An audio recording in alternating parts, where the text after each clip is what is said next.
ये कहानी है दो दोस्तों की और उनकी दोस्ती की शुरुआत हुई थी अभी कुछ दिन पहले हॉस्पिटल के कमरे से, जहां पर वो दोनों एडमिट थे। तो दोनों में से जो एक था उसको अभी कुछ दिन पहले एक पैरालिसिस का अटैक आया था, जिसकी वजह से गर्दन के नीचे की उसकी पूरी बॉडी पैरालाइज हो गई थी और वो अपनी एक उंगली तक नहीं हिला सकता था। और पूरे दिन जो भी नर्स उसके पास में आती वो उसको एक ही बात कहता कि मुझे कोई ऐसा इंजेक्शन दे दो जिससे कि मैं मर जाऊं, अब मैं और जीना नहीं चाहता, ऐसी जिंदगी का मैं क्या करूंगा।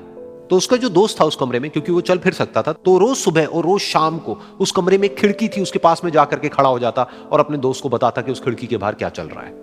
बिल्कुल नीला आसमान है, सफेद बादल है, हल्की हल्की हवा चल रही है और कुछ पंछी उड़ रहे हैं। एक बहुत ही सुंदर बीच है जहां पर कुछ बच्चे मिट्टी के घरौंदे बना रहे हैं। कुछ लोग हैं जो वहां पर बैठे हुए बस समुद्र की लहरों को देख रहे हैं। कुछ लोग जॉगिंग कर रहे हैं, कोई एक्सरसाइज कर रहा है, कोई पतंग उड़ा रहा है। वहां पर एक आइसक्रीम की स्टॉल है जहां पर कुछ लोग आकर के आइसक्रीम खा रहे हैं। और सनसेट के टाइम पे जो पानी है वो पूरा गोल्डन हो जाता है और चमकने लगता है।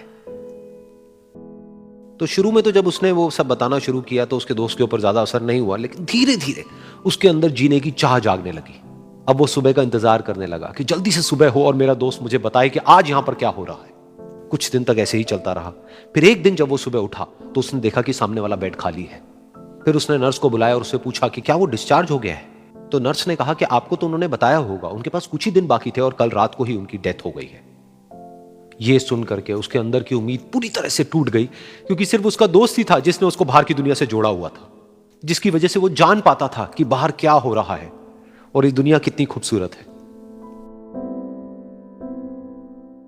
तो कुछ दिन तक तो वो रोता रहा और उसने जीने की चाह छोड़ दी। लेकिन दूसरी ही तरफ से उसके अंदर कहीं ना कहीं एक नई चाह पैदा हुई कि काश मरने से पहले एक बार मैं खुद अपनी आंखों से देखूं इस खिड़की के बाहर कि दुनिया कैसी है। जैसे जैसे उसकी ये चाह बढ़ने लगी, उसको अपने अंदर एक अजीब सी एनर्जी महसूस होने लगी। और फिर एक दिन उसने अपनी पूरी ताकत लगा दी और किसी तरीके से वो बेड से नीचे गिरा और पकड़ पकड़ करके किसी तरह से उस खिड़की तक पहुंचा। फिर उस खिड़की को पकड़ करके वो खड़ा हुआ और खिड़की के बाहर देख लिया। लेकिन खिड़की के बाहर देखते ही वो गुस्से से भर गया। उसने जोर से नर्स को आवाज लगाई और जैसे ही नर्स आई उसने नर्स से पूछा, ये तुमने क्या किया, ये खिड़की के बाहर काली दीवार क्यों खड़ी कर दी। तो नर्स को समझ नहीं आया वो क्या बोल रहा है और वो बोली कि मुझे 5 साल हो गए हैं यहां पर, जब से मैं आई हूं तब से तो ये काली दीवार यहां पर है। तब जाकर के उसको समझ आया कि उसका वो दोस्त उससे झूठ बोल रहा था।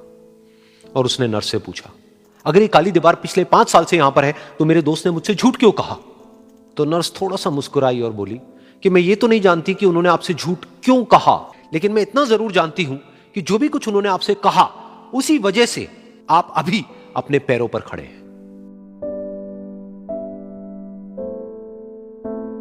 तो इस कहानी से हमको यह सीखने को मिलता है कि जो हमारे शब्द हैं, जो हमारे वर्ड्स हैं, जो हम अपने मुंह से बाहर निकालते हैं, उसमें इतनी पावर है जिसकी कोई हद नहीं है। वो किसी आदमी को गिरा भी सकते हैं और उसको उठा भी सकते हैं।